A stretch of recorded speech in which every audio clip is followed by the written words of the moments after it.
Good afternoon.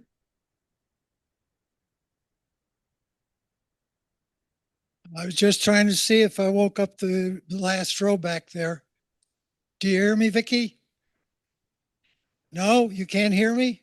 Why am I got a thumbs up, thumbs down. Well, then move on up. We've got plenty of room. Come on up. All right, we got a couple minutes before we officially start.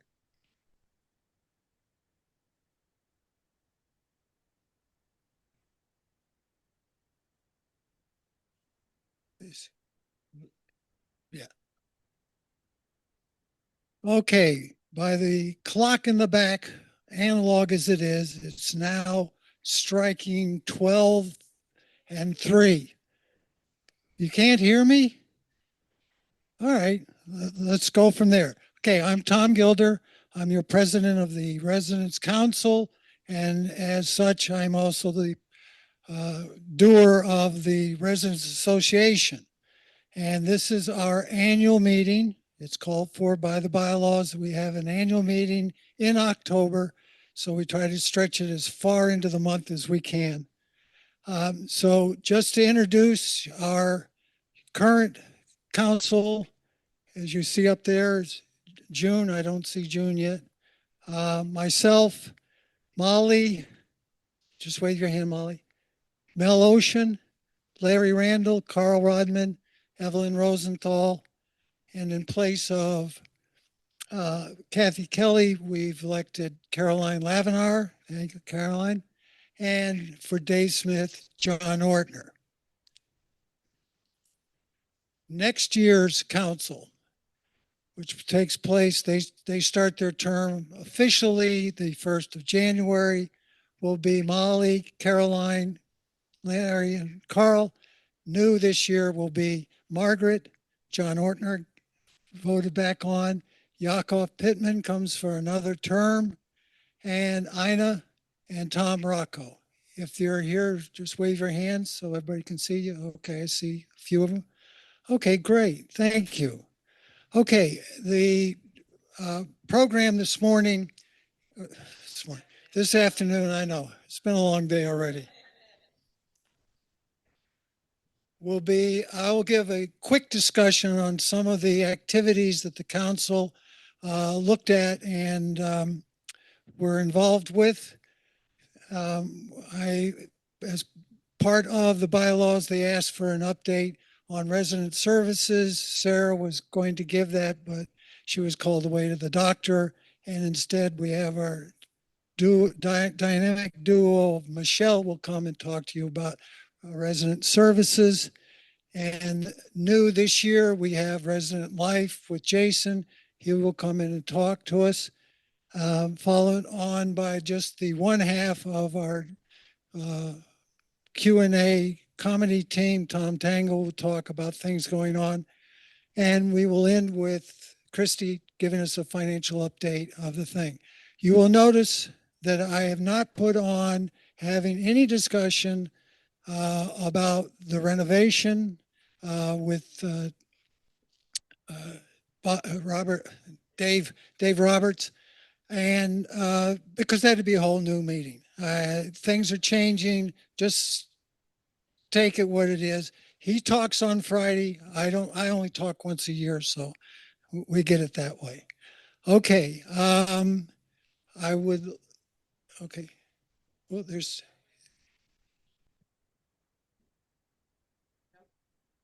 Okay. All right.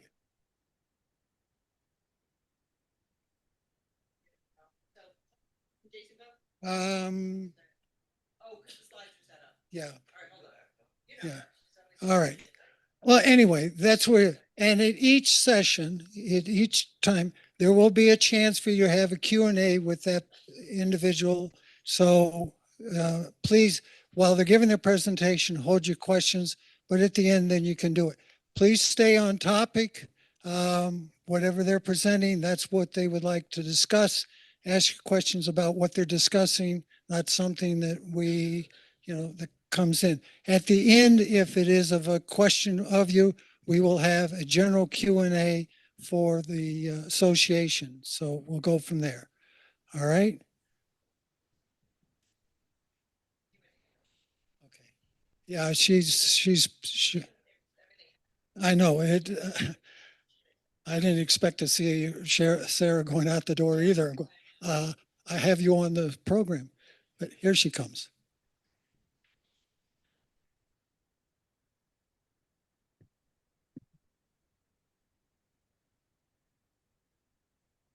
That's Sarah. She's always late.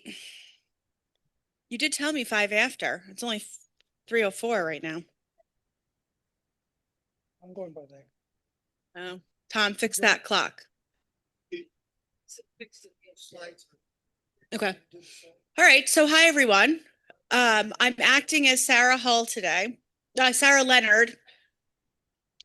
Well, I'm getting there. That's stress for you. Menopause. Before I start and talk about Sarah's stuff, I have to do a shameless plug. As of today, we're at 80 responses on the satisfaction survey in the emails from Activated Insights. So we're getting there. That's a good start. We're at 24%. We have to get to roughly 75% for them to count the result as valid. So keep it going. You guys are doing a great job. The other thing I just want to mention, the fences are up, as you're seeing. Fences are going up today as planned. This door is no longer anything other than an emergency exit because of that. So you're going to see signs there, and then you'll be able to go out the front, or you'll be able to go out the south wing. This will be available for emergency exit only, and it is marked and will be better marked shortly. Okay, so Tom had asked Sarah to, I have no idea how to advance this. Oh, got it. Nope. Am I going the wrong way? Yeah, keep going. You preempted Tom's. Go ahead. Which way? That way. The arrow to the right. Keep going. Keep going. Keep going. Keep going. There There we go. Okay. So Sarah Leonard is our director of what is now called the Resident Health and Wellness Department. She was director of resident services, but her title has changed because Jason's department changed into being what's called Res Life, Resident Life. So Sarah's department is now called Resident Health and Wellness. And for those that have been here for a long time, you know, her department didn't used to look like this. Her department looked like it was her, and it was the wellness RN, and then it was activities, the activities coordinator, which was Gretchen, and then Matt at one point reported to Sarah, Grace before him, and then we moved some of that over to Jason. So a lot of the activity stuff and the fitness stuff all moved under what was concierge and communication services, but now is Res Life. So it kind of fits really well. And what this allows Sarah and her team to do is really focus on you as individuals. And I think that's the big distinction. So Jason's department, of course, he does individual work, but the bulk of his department's work now is looking at residents in either small groups or as a whole and making sure that you're supported in those things. I want you to think about Sarah's department now as being very individually resident focused. Okay. So she is going to be doing certain group things, and Annika and Liz both have already begun doing certain group things. The breast health seminar that Liz put together, the grief group that Annika is doing. So there will be some group work, but I want you to think about their department now as being here to support you individually with your needs. So I'm not going to spend a lot of time talking about Liz today because that's not what Sarah was going to be talking about. I do want to talk about Annika and the role of the licensed clinical social worker. And I'm not going to go into this in too much depth, but Annika has been here probably for 2.5 months now. And you have probably passed her office in the hallway. She's right next to Sarah, on Sarah's right, if you're looking at Sarah. And a lot of times she's not in her office because she's out visiting with you. She does an enormous amount of one-to-one work. Okay. And as a licensed clinical social worker, she is very experienced. She had a private practice, which she actually still has. That's going to be fading a little bit because she's going to be taking a full-time position with us, most likely. That was just in my inbox today. This is partially in conjunction with Sarah getting ready to go on maternity leave, but also Annika is realizing that she really has a full-time opportunity here based on all of your needs. She's very busy. And for most of you that have worked with her, you're coming back with extremely favorable feedback. She's been a great, yeah, I see some thumbs up. She's wonderful. She's so smart. I'm learning things from her every day. But basically what Annika is here to do is she's here to support you with different challenges that you're facing. You can see here, she's a licensed clinical social worker. This is what she looks like. She has her private practice, which is Silver Birch Consulting, and these are her primary types of modalities of mental health and behavioral health care and counseling. So I've had to learn a lot about what dialectical behavioral therapy is. These are not words that I really know. Cognitive behavioral therapy, I had a little bit more knowledge of. A couple of these other things are a little bit more generalized, but when Annika is talking to you or she's working with you, she's getting to know you as an individual, but her brain is automatically going to which one of these is going to be the best tool for me to help apply in this situation with this resident. She is teaching the people that she's working with tips and tools for coping, ways to reframe things that you might have in your head and think, this is how I've always framed this. She'll get you to kind of think outside the box and get you to think about it in a little bit of a different way. But she's had people coming to her themselves organically because of all of a sudden caregiver stress has become enormous and someone feels like they don't have anyone else to talk to about it. Or someone is feeling that they've had a baseline, let's say, of depression their whole life, and all of a sudden something has happened and they're feeling it's much more greatly magnified right now. Some people have been coming with family issues. People have been coming and questioning their advanced directives.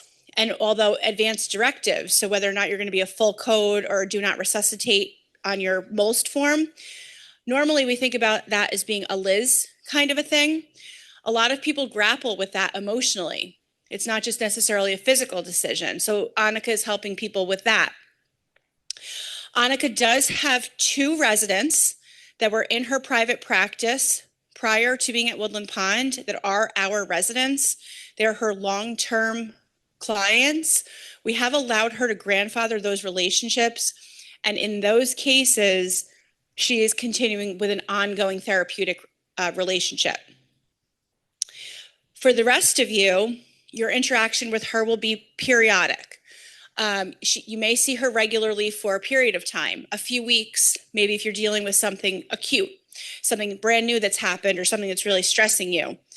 If she determines that you could benefit from a lengthy counseling relationship, she likely will not be able to take that on because we didn't hire her as a professional counselor in that way, because she's not billing Medicare for the work that she's doing for you with us. We're paying her a salary. It's not being billed back. So she's seeing you as a service to you at Woodland Pond, but your insurance is not being charged. If you needed a longer, dedicated, ongoing counseling service, she will help partner you with someone from her collegial community. She'll get you a reference and she'll help you find someone that you can then bill to Medicare and go from there. So either you're going to see her because she's been visited by you, or you're going to get a visit from her because myself, Sarah, Liz, any of these folks are saying, I think this person is struggling right now. I think you should check in on them. And that's happening just as much as if you're going to her yourself.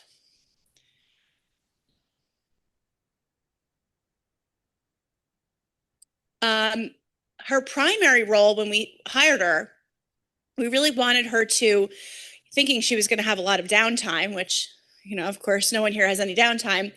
We initially thought the real value and the real need was for helping people to be supported through transitions. So one of the things that she's doing and she's being referred to is residents newly moving in and needing support with the transition into Woodland Pond. And then also supporting those residents that are either transitioning themselves to the health center or supporting their loved one in a transition to the health center. We know that that transition in and then that transition to the health center is among the most stressful things you will deal with in your senior adult lives. And so to help you with those transitions and the changes in emotions, the stress that come with that, the questions that you have, that's Annika's real core value to us, in addition to the individual episodic counseling type opportunities. Moving in and acclimating. As I just said, I'm sure you all remember how stressful the move was. And sometimes the stress you didn't realize it until a couple months in. You know, like you got through the actual physical move really well. And then it occurred to you and it dawned on you, wow, this is my life now. Like, this is really different. And so sometimes it's very stressful when you first come in and then it gets less. Sometimes it's very easy when you first come in and then it gets harder. And then aging happens. And as aging happens, stress comes along with that. It's just, I think, inherent. Oh, that's a sad person. Grief.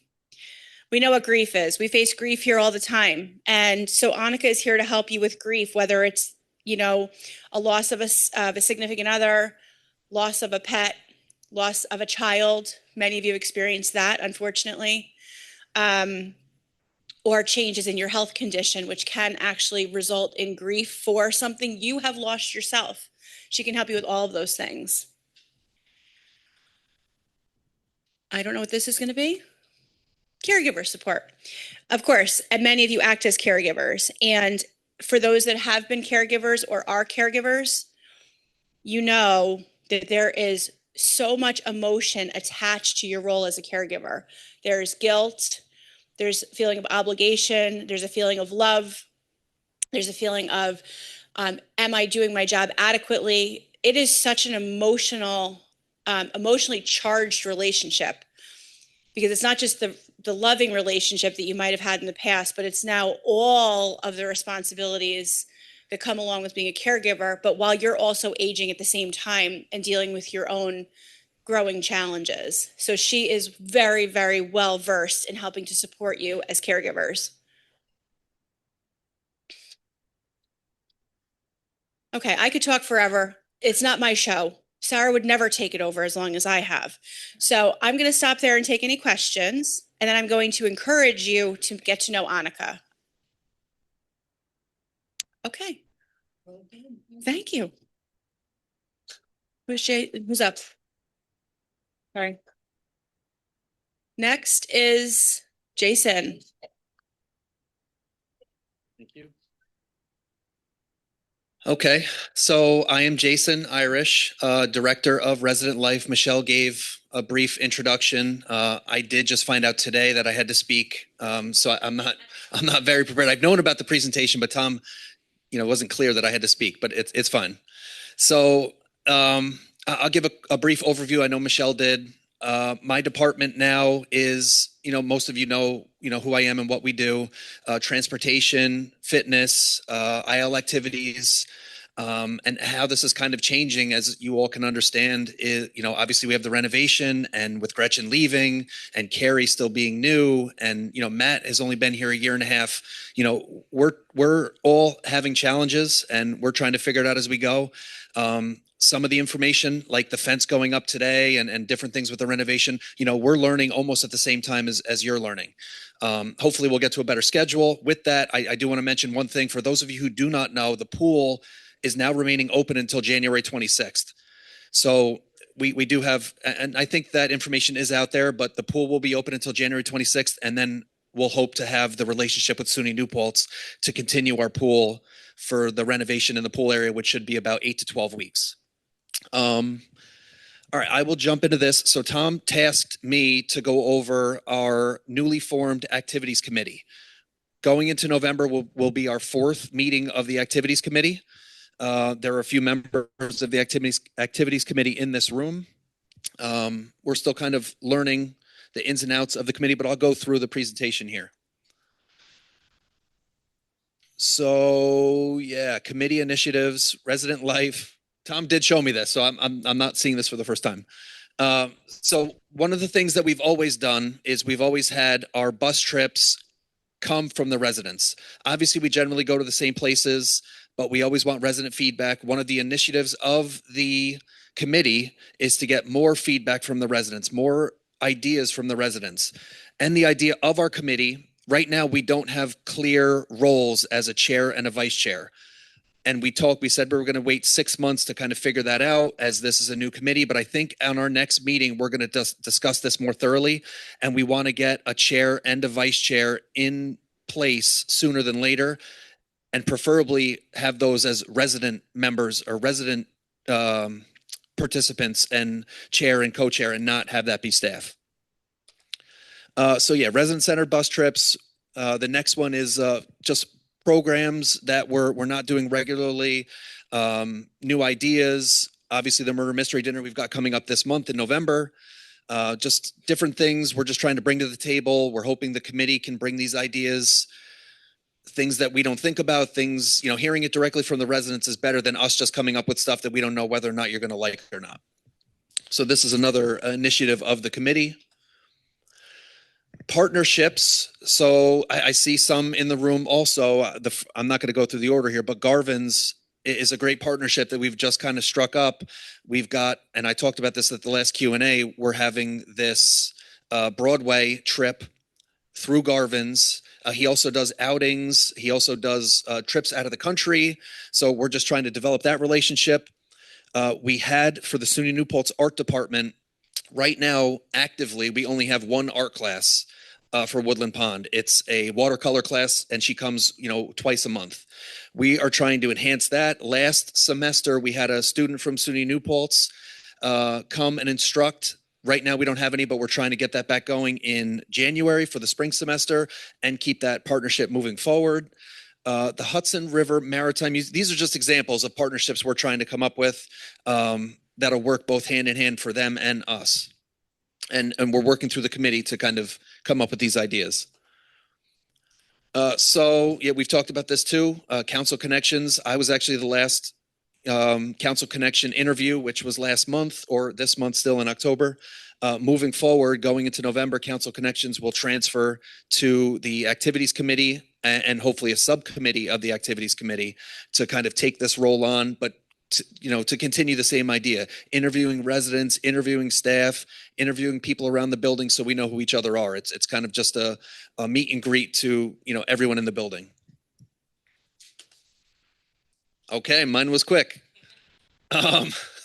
Any questions for me about not just stuff that I talked here, any questions about anything in transportation and concierge activities? Yes. All right, here we go. Couple. I'll go Alice and then Bill.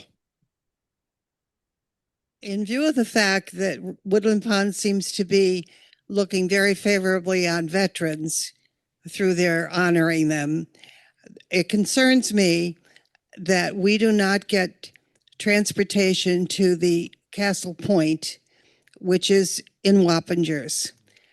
I'm aware of the fact that many of our residents are from Poughkeepsie and Wappingers. They're also from Kingston area and north of Kingston. Most of those people have doctors in Kingston. Those of us who came from Poughkeepsie and Wappingers have doctors in Fishkill. Hearing Life, where many of us get our hearing aids, is located in Fishkill, but it's not a regular run on our buses. I think that is discriminatory for the folks who came from Poughkeepsie and Wappingers, and I feel it's discriminatory for those of us who can't drive to Castle Point. I should think that we'd be willing to support our veterans. A thought. Yeah, you hit me with a hard question. So And to answer your question, you know that we go there. It's just not part of our regular schedule. We brought you there actually last month. So to answer Alice's question directly, we do transport to these places. It's just, it involves an extra charge because it's not part of our regular schedule. You're hitting on the veteran part, which, I don't really have a straight answer. Veteran Services does offer transportation that can get you to places, which I can look into. It's very circuitous. Right. But to answer, I guess, we do go to these places. Fishkill specifically, I would have to do, an analysis and see if there's other residents that go to appointments in that place. It's more of a quantity thing than, we could talk offline on that, but it's not like we don't go. We go to Albany, we go to Westchester, but it's just, if it's not part of our regular schedule, it makes it difficult to be able to accommodate on like a random time and day. It's for pay. Right. The resident must pay for it. I know you go to Port Ewan, and it seems to me that, I don't know because I don't go there. It seems to me it's equally as far away from Kingston as Fishkill would be from Wappingers. A thought.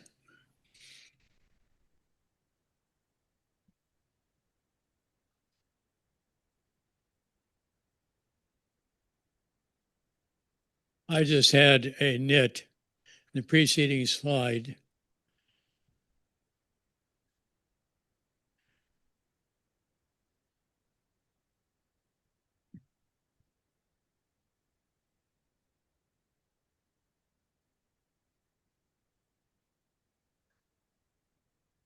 No. No, we're good. We're good.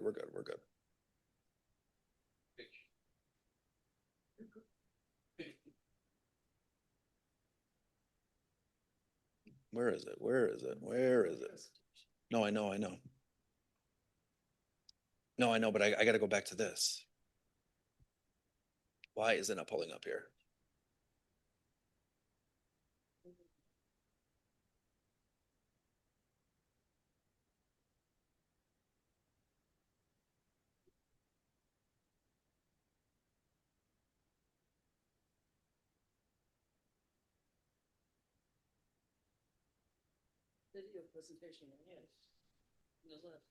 No, I have to pull this up because they say the sound isn't working.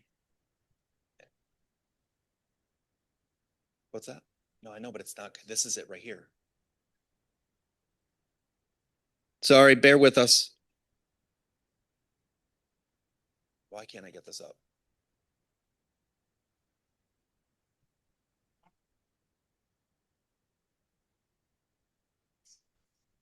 Because we're being recorded. Come on, where are you?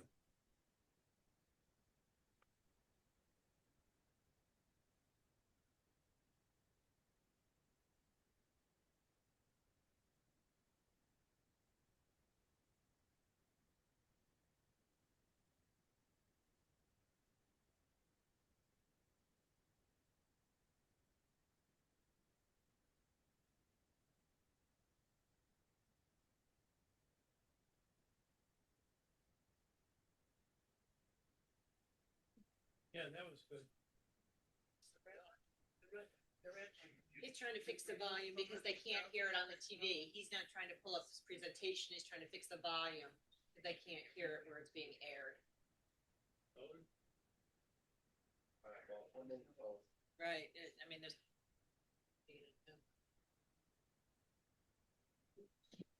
All right, Alice, we can, to go back to Alice, Bill, I'll come to you second. To come back to you, we'll talk another time. And then Bill, I will go back to the slide you want to talk about.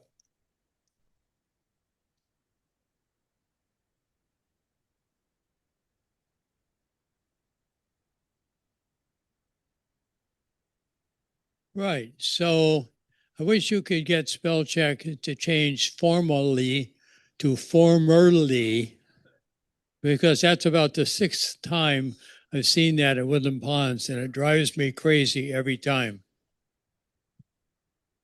Got Thank it. you. Got it. I'll take that one. Formerly. Any questions? Any other questions for me? And then I'll try to figure this out. No.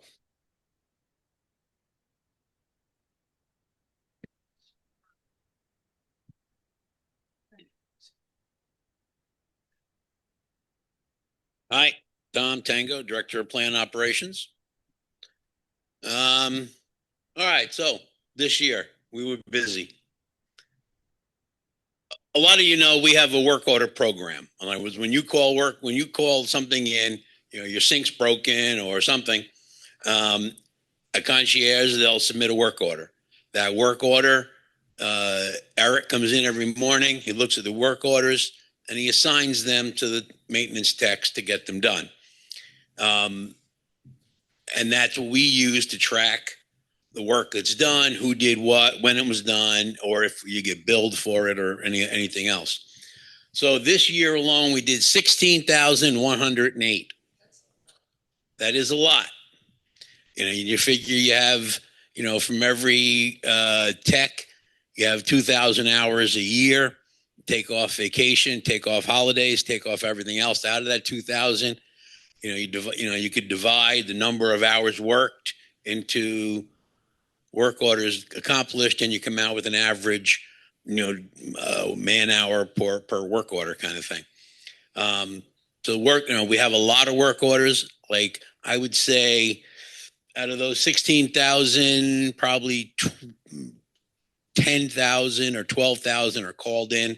There's a lot of other work orders that are scheduled, things that we have to do each day, check the pool, things like that. So there's a lot of scheduled work orders in there. But it quantifies the work done by maintenance, and it's a lot. So, that's what we spend the year doing. And then in addition to, as much as I wish it didn't happen, there's a lot of things that we do that aren't even on the work orders. So, some work orders take 10 minutes. Some work orders take 10 days. So there's no, easy, there's no definite. Some of the things we've done this year, let me try and look at this. If we go down the list, a lot of you know that we put sprinklers in the attics in independent living. That was a pretty big job that we've accomplished. We handled remember a few months ago, there was an issue where we couldn't drink the water for a while. That came from the village. That was an issue we handled. We have been very busy recently preparing for things that we need to get ready for the renovations. Just yesterday, the maintenance crew, it was like a TV show downstairs. We got a room ready to be used downstairs. I know they're my guys, but I was impressed at the end of the day how much work they did. It was amazing how much work they did yesterday. But for a number of months, we've been doing a lot of things. Garden View is a brighter, more well-lit place than it was last year. We put all new lights in Garden View. We replaced new HVAC units in the main kitchen, in OTPT, in the great room, in Garden View, and in the pool. And each of those new units, not only are they new units, but they work much better than the units that they replaced. First, they work, but in the way they keep the rooms at a temperature, like for those of you know, in this room, you come in, it's very warm, then it gets very cold, and that's your choice. It could be too warm or too cold. But it's a lot of these new units, they're variable. They keep the place much better. In other words, since we put the unit in the great room, I used to get 1 to 2 calls a night usually when the great room was in service. People would call, it was too cold, it was too hot. Since we put the new unit up in the great room, I've gotten 2 calls in like 2 months, which is amazing. We repaired a bunch of concrete trip hazards or things that are broken. There's still some we didn't do because they're going to be addressed in a renovation. There's a lot of things that I'm not saying that we're not doing, but we're letting the renovation take to do it. Some of the things you don't know, there's a main breaker that was bad in the health center, and we had to change that breaker because the health center kept losing 1/3 of their power, and we had to change that breaker. And to do it, we had to shut the building down twice. That was a lot of coordination that was involved. We got a new golf cart. We got a new pickup truck. The other thing is due to a lot of the new HVAC equipment we have has the new Freon in it. And that new Freon requires different tools to use to work on it. You can't use the old tools. So we had to get new tools to work on the new Freon, and they're not cheap. And we have those. We cleaned the gutters, and we adjusted gutters. We got all those cleaned. We're in the process right now of a lot of trees, upgrades. Like that one time we took all the trees out of the main entrance. You forgot to say anything, and everybody said, "Where the trees go?" Well, we did that. So that's in process. Also, a lot of you know about it's not active yet, but as you go through the hallways, you see blue lights, and that's going to be part of a blue light lockdown warning system, very similar to what SUNY New Paltz has, what New Paltz School District have, what a lot of facilities are starting to have. It's a system that will notify everybody that there's a lockdown, that you need to stay in place. When that is operational, there'll be a lot more information, and we'll do a lot of drills about it, but that'll be a big thing.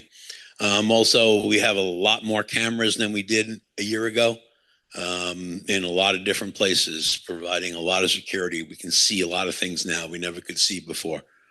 There's probably, when I made this list, I probably missed as much as I added to it. We did a lot this year. Coming up 2026, we started and we didn't do as good a job as we should have. We want to get a lot more residents using WorkSub. In other words, we want to let residents submit work orders themselves. You're not going to have to call concierge. You can put the work order in yourself. And so that way, the advantage to that is you put a work order in yourself. When Eric assigns that work order, you're going to get an email telling you it was assigned. When somebody goes to your apartment to fix what you submitted, you're going to get an email saying that person went to your apartment. So we're going to try to get more residents using WorkSub. The other big thing for us this year is facilitating and assisting with the renovations. There's going to be I would be willing to bet that there's no way I could stand here and know what we're going to be doing this year to do that. I mean, there's going to be things that come up. I mean, in the past 2 days, things have come up that we didn't even think of that we had to hurry up and do. So we're going to be doing that a lot. We have to do some work on the cottage facades that are starting to starting to fail. We have to do some work on HVAC controls, from continued planting improvements, and the building itself. There's some siding issues that we need to address. We need to repair some siding problems on the building. And again, I could probably keep going with things, but these are the big things. And again, the big one is going to be, working with, to help the renovations. As of right this minute, we're fully staffed. I have no openings right now. Of course, that was, 20 minutes ago.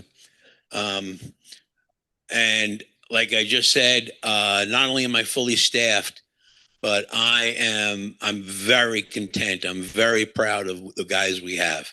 I think to a man, I've never had a crew that is more focused on the people they are here for. Thank you.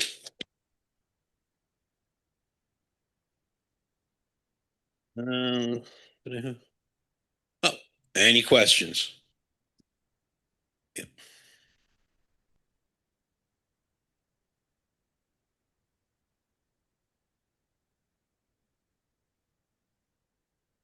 Emergency exits. Michelle mentioned something about that briefly when she was talking. Right. The exit that is next to the library, opposite elevator L. Yep.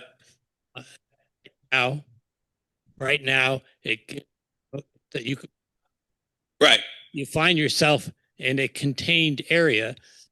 I don't want to make a comparison to ICE detention, but anyway, it funnels you, I don't know, all the way over to the front of the health center. Wouldn't it be best to get the hell away from the building in a fire? Couple things. Everything we do from this point going forward with the renovations, when it comes to emergency egress, blocking any paths, anything, is all done at the direction of our engineers and with the approval of the local building inspector and fire chief. So everything that we're doing that you see being done is has been fully approved by the authorities. So we're not making it up. That particular exit, the fence has to be there because you can't be exiting into a work zone. So once you're out of the building, you're out of the building. There's also every exit on and this is getting into the weeds, but any building, the plan has an occupant load per room with a design of how many people go out each door. That particular door doesn't have that high of an occupant load, and that's something that's we're getting into the weeds. But the thing I think you're reacting to is, yes, when you walk out that door right now, you're seeing a fence you never saw before, but you still have access to a safe place. And again, what we're doing with all of the egress, not only has the fire department approved it, they have a copy, they know what we're doing. And, again, we are not only compliant, but in my opinion, we're safe.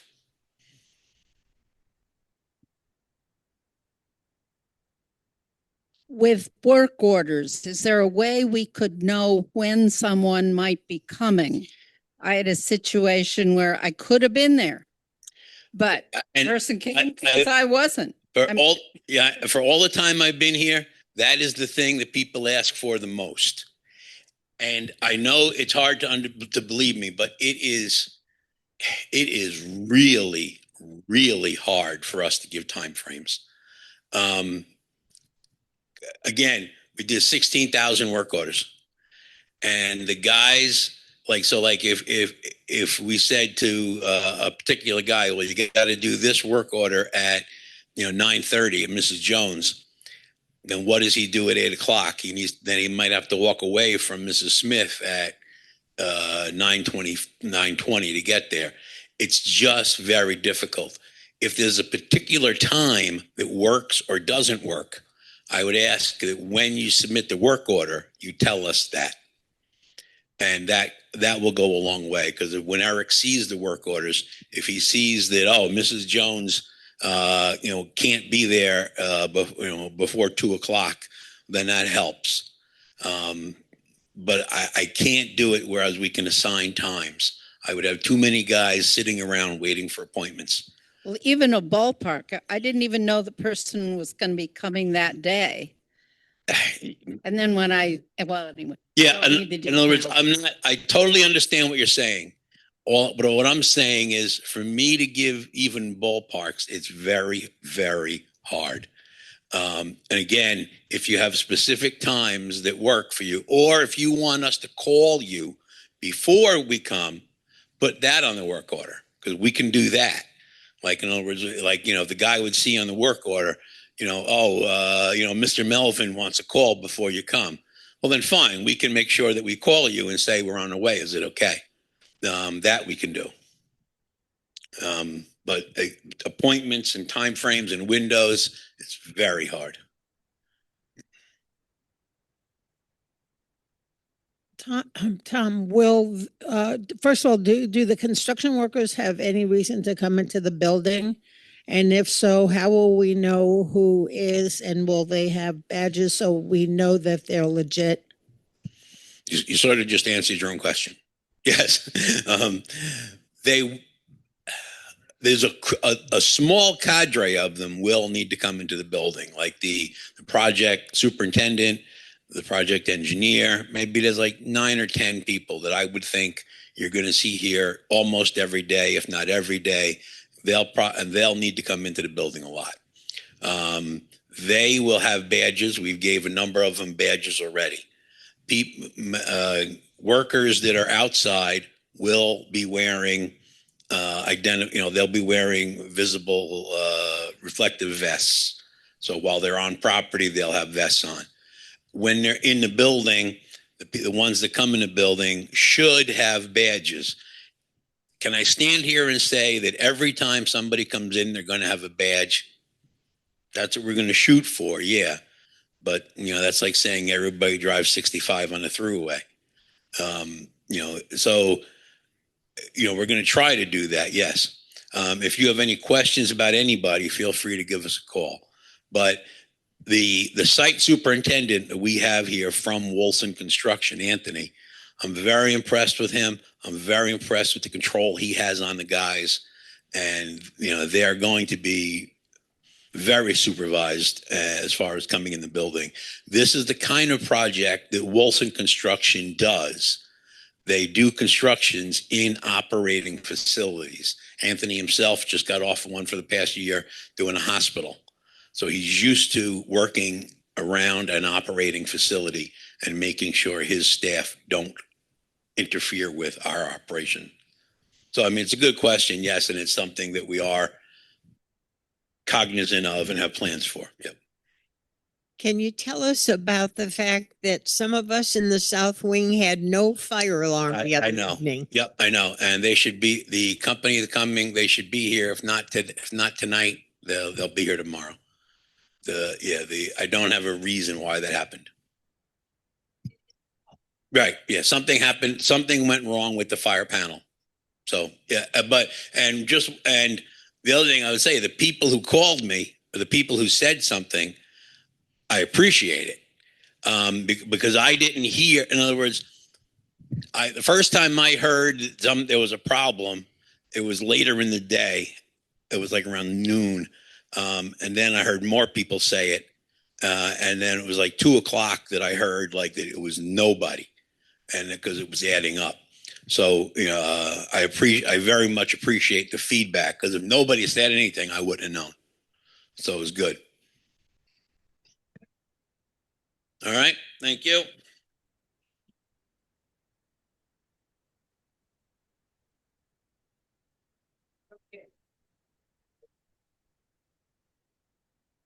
I know Michelle Lefner's here before too. Thanks. Thanks, Tom. I printed a copy of mine so that I don't have to just keep doing that.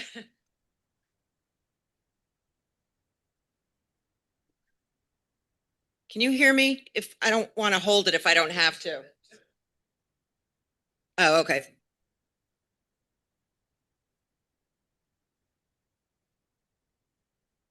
That good? Okay. I'm doing my most unfavorite thing here, which is called public speaking. So anyway, I'm going to do a presentation on where we are as of September 30th. So basically Q3.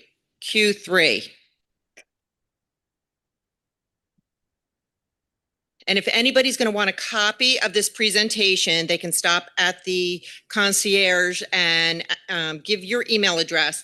And the reason, it's going to be in color and it's just too expensive to print it off and whatnot. So if you want it emailed to you, I can certainly do that. Just either email me or stop at the concierge and leave your information and I'll email it to you afterwards. Or we can get it printed for you as well, but was just trying to limit the printing. All right, so let me said it was there we go. Okay. So we're going to talk about occupancy as of September 30th. If you look at this graph, it has all the different unit styles that we have in the house: spruce, willow, cedar, dogwood, oak, white birch, and the silver birch. And if you're looking at the green bars on the bar graph, those are the total number of apartments that we have in each unit style. And then the blue graph is the occupied units occupied apartments as well. So basically, if you're looking at this, it shows you that we're 100% occupied as of September 30th, meaning we received an entrance fee on those units. I mean, somebody might not be living in there at the time, but entrance fee. So 100% occupied as of September 30th for all unit styles. The reds are the number of wait list deposits we have at 9:30, a total of 67. And it shows you the number per unit style of the wait listers. So it's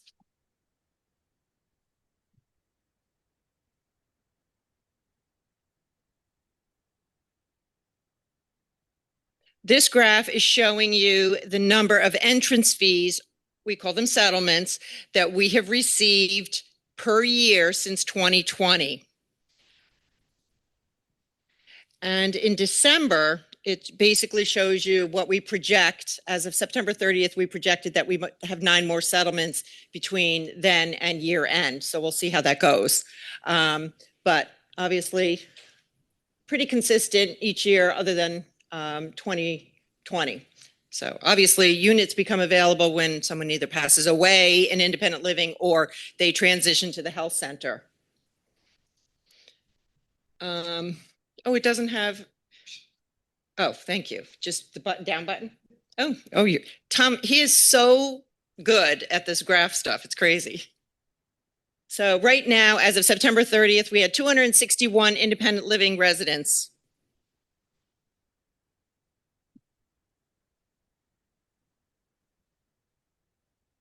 So this is the health center portion. The green are the number of beds. So we have skilled nursing, assisted living, and memory care.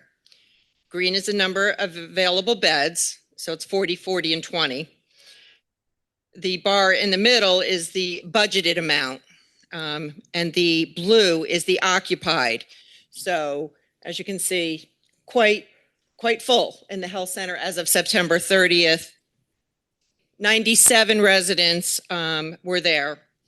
And I do want to say that there is a weekly, because you could look at that and say, wow, they're super full. What if I need to go?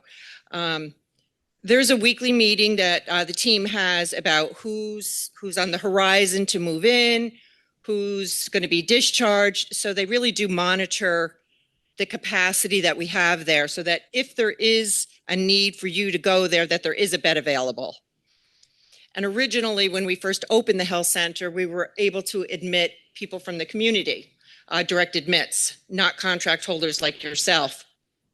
We don't admit from the community anymore, only contract holders. We still have some people in the health center that were direct admits, but once they pass or move out, the beds are only available for our contract holders.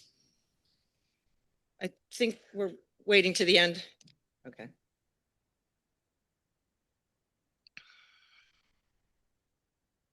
Okay. So this, as of September 30th, this was our P&L, profit and loss, basically. And the profit and loss is done according to GAAP, which is generally accepted accounting principles. Basically, that means that some of the revenue numbers and expense numbers aren't just cash. It's like depreciation, et cetera. So revenue at 9/30 was 22.8 million actual with a budget of 22.4. So basically a $500,000 more than budget in the revenue area. And expense was 24.5 to a budget of 25. So also a positive of a $500,000 in what we thought we would have in expenses and what we did. And then the net GAAP profit from operations was basically obviously the net of that. So like a positive 1 million to budget. And I know people always think, oh, the deficit, but I also just want to point out a few things that the cash that we receive from your entrance fees hits the balance sheet and comes into revenue over your actuarial life expectancy. So basically things that show that a CCRC is doing well is if your cash is growing if you don't really have an FSO, I know Dave DeWild, I don't know if he's here, but he likes to focus on the future services obligation, which is just making sure that that your revenues exceed what it's going to cost to care for your residents over their lifetime. And right now we don't have that liability on our books. That is the actuaries come up with that calculation every year. Another thing that shows that CCRC's health is good, meaning health doing well, is occupancy and clean audits. And we've had clean audits for the past several years.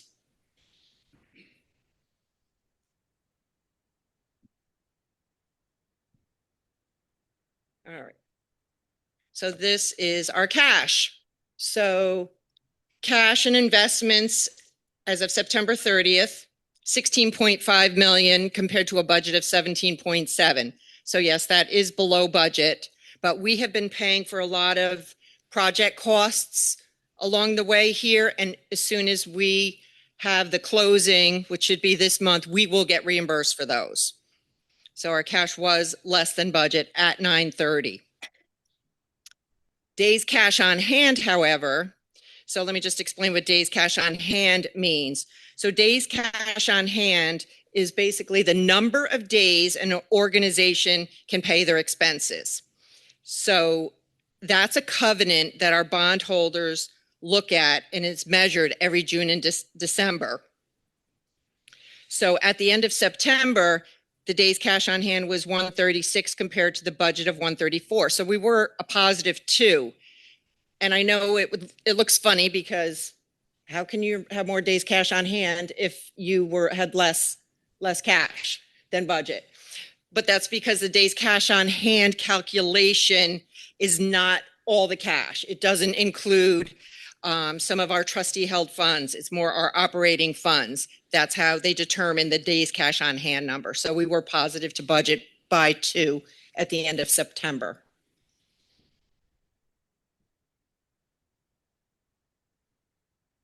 So here is our days cash on hand over the past 5 years. The red line going across is what our covenant is. Our bondholders expect us to have 125 days cash on hand.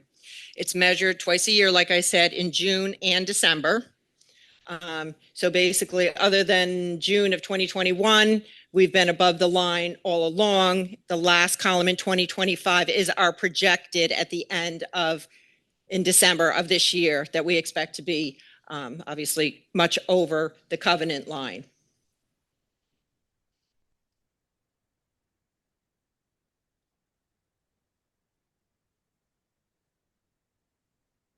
These are our entrance fees received and refunds paid as of September 2025, year to date.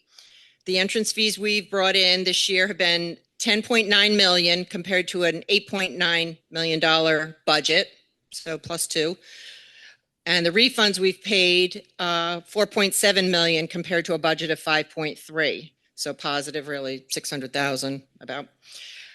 So our net entrance fees are 6.2 compared to a budget of 3.5. So that's excellent.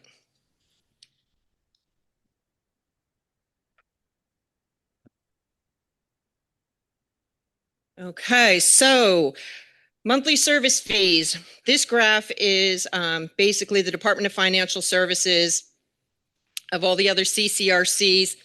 And the blue line is the maximum change in the monthly service fee since 2020. That's the blue line, the maximum, the minimum. And the black line is the average. And Woodland Pond is the red line. So we're basically right in the middle of the max and the min of the monthly service fee increases. And if everybody doesn't know, our increase for 2026 is 3.5. I did send out letters that stated that. Hopefully everybody got that. Melissa put them in the cubbies. If you didn't, let us know.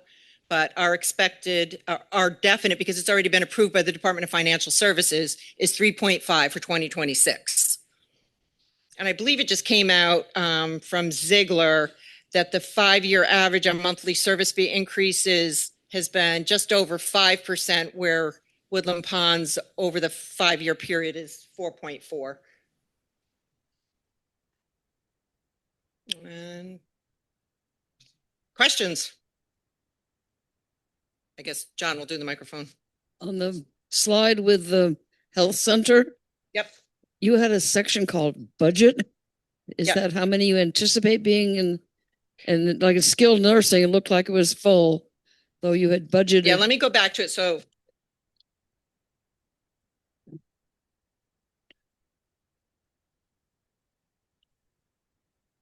that one. right. So skilled nursing here, green is 40 beds available in the unit. We budgeted, so obviously we do our budget prior to 2025. Which So we means- budgeted that we would, 30 beds is that what we would have each and what we would have, and we are at 40. So 40 is the occupancy and Correct. 40 is what you've got. So you've full. As So- of September 30th, we were 40 out of 40, correct? Maybe that's not today. Okay. Right. The budget is that money coming in or just No, number that's of beds? beds. It's beds. Occupied. Yep. Okay. Occupied Thank you. beds. Yep.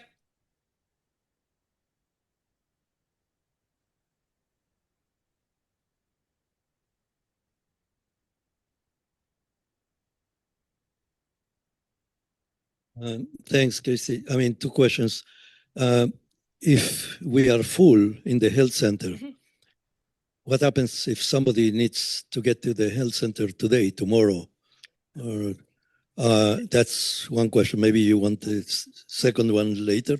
Yeah, so wait a second. So he asked if obviously if we're full, what happens if somebody needs care?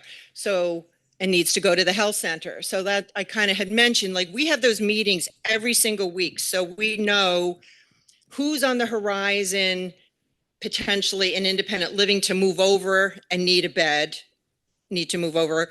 We know who's in the hospital of our residents and who might need to come in. We know who's rehabbing and are going to be moving out so that we monitor it very closely. And it works amazingly well because the bottom line is we have to have a bed for our contract holders. If we don't have a bed for you and you needed a bed, we would have to pay for you to go someplace else. So knock on wood. So better nobody break a leg in the next month. But the bottom line is, say you broke a leg today, you'd go in the hospital, you'd have some care, you might be there for a day or two. We would know that you're going to need care and need to come in. So, And the other question is about the last slide, before the last one, or the last one, basically. the Next. MSF graph, the monthly service Yeah, fee the graph? monthly service fee. I mean, we seem to be more or less on the average until 2024, and then we became like at the top end of the maximum. Right. Well, 2020, as you remember, 2025, we raised the monthly service fee to it was a 5% increase last year.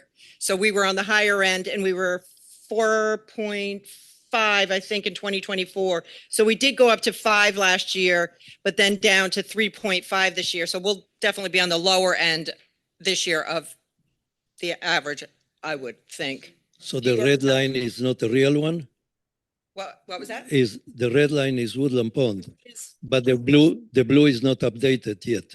Is that what you're saying? We don't. If you look at the footnote, only 9 of the CCRCs reported their monthly increases to the Department of Finance. So this is, I go through FIO and I get the information every January 31st to update my chart here. And basically they came back and said 3 of them weren't able to supply it.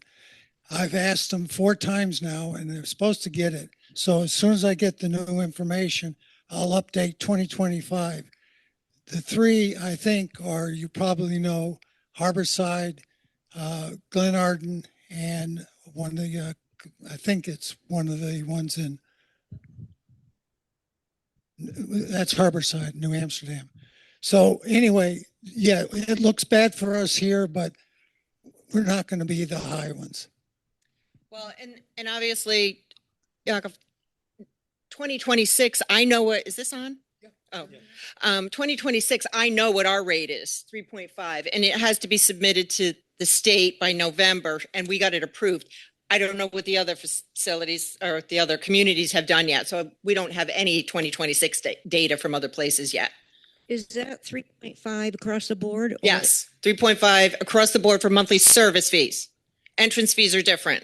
We fluctuate those depending on contract, and, you know, unit style, like the units that are in higher demand sometimes have a higher increase than the units that aren't in demand and contract. But obviously you've already paid your entrance fee, so none of that has anything to do with you. It's all the people that are coming into the community. So 3.5% across the board. We did not raise life care either. So, yep. So all units the same. And the second person fee as well, 3.5. Carl? Is the entrance fee in part determined by the state regulations, or is it whatever the market will bear? It's what the market will, we're allowed to come up with what the market will bear. We do have to put the rates before them. They question, but yes, what the market will bear. I have one. Sure. The renovations.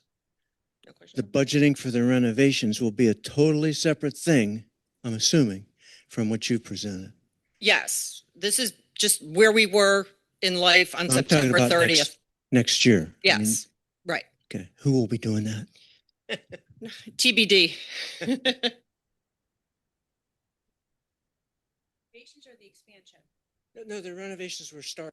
It's already contemplated that. Yeah. But This this doesn't is have ju- anything to do with that. This is where we are September 30th. Is Yeah. what our, this was our. It's operating, of this is the facility. operating budget. Oh, okay. Okay. So the question was, does our budget for 2020? I'm not, I didn't do budget at all. This is not budget. Oh, We okay, did I not see do the budget. 3.5. So this Okay. is just where we were, snapshot, P and L, occupancy, no budget was Okay. I got discussed. So confused 'cause it says the 3.5. Yeah. So, that's just our monthly service fee increase. So yeah, we didn't do any budget other than just show the monthly service fee increase. Okay. One more question? Wait.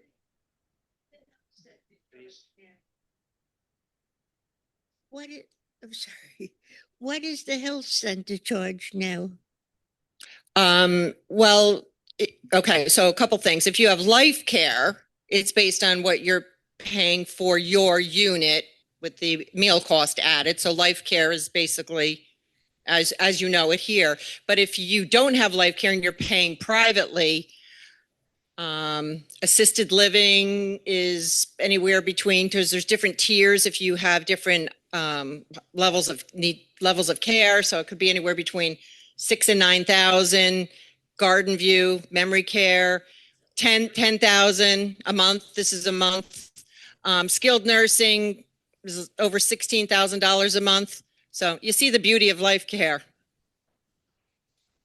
So people that don't have it, that's what they're paying. And anybody that came in from the outside that are not contract holders, that's what they're paying.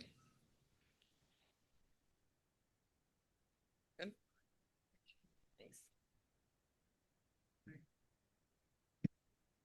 You said that if there's not room in healthcare, Woodland Pond will pay for the person to go somewhere else. Do you have a choice where you go? We're hoping that does not happen. That is not what is supposed to happen. But if for some reason, if we would have to, whether, I don't know whether that would be, it would probably hopefully be geographically, but I don't really know the answer to that. I would have to ask where they would go because I don't know. If these kinds of questions, we're not prepared for these kind of questions. And because honestly, if you want that kind of question answered, Gene, come to the Q&A.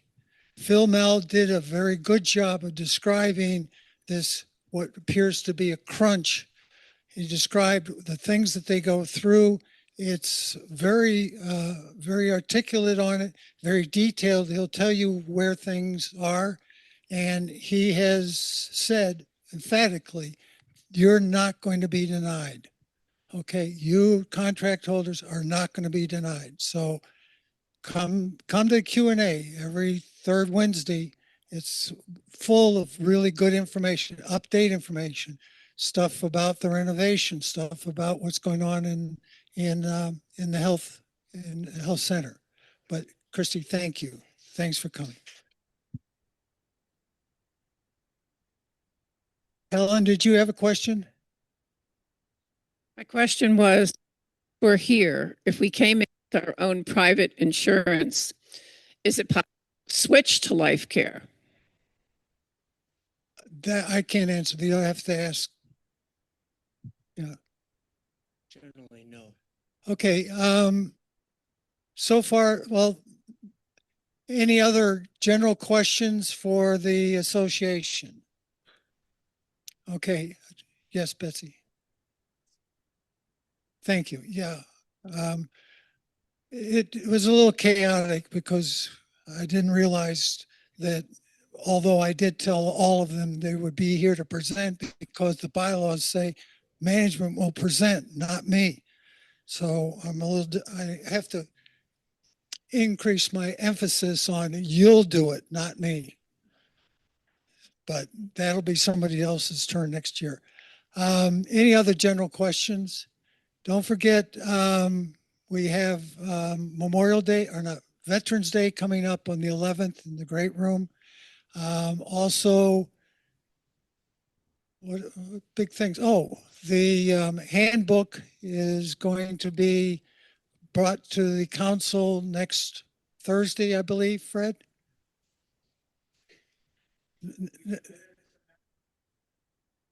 Okay, well, okay. At the next council meeting, we'll lay out a timetable on what the new, how you can get a hold of the new draft of the handbook 2026.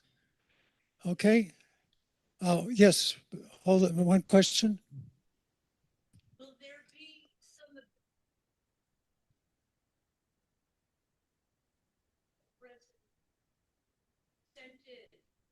suggestions, the committee? We'd like to know what happened to those suggestions. I will say that when it gets to the residents council, I've always opened it up for a 2-week period of you have time to review it. You have time to write and identify yourself as to what your suggestions or concerns are and turn them in. And then we consolidate that and send it back to the task force chair and management for their review. Okay. That is what I'm planning to do. Okay. I see that the bewitching hour has hit us. Watch out for traffic. It's pretty heavy going down Main Street. But all, thank you for coming. See you next year. She wants to see you.